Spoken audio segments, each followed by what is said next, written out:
Bernard Williams had a powerful argument against moral realism. That argument was something that had to do with moral disagreement and moral agreement. Williams was like saw that the mere fact that people morally disagree was like no real evidence against the reality of morality. Rather, what matters is like how moral disagreement gets explained. Is it best explained by the idea that one of the disagreeers like is like cognitively or rationally failing in some way? But he also said some things about moral agreement. And he said, like, if people eventually come to agree with each other morally, the best explanation for that is not going to be that they've like converged on some truth, that they've like figured it out, they've discovered it, like we do in science, but rather it will be because of cultural homogeneity.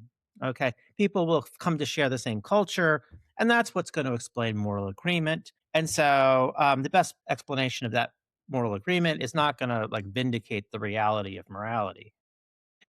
So I was thinking about advice as a possible counter argument to that, because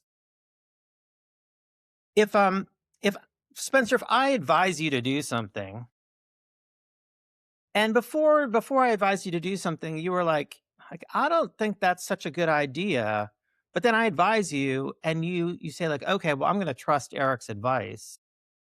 Then you've kind of changed your view about what you should do to match mine. That's a kind of convergence in practical opinion.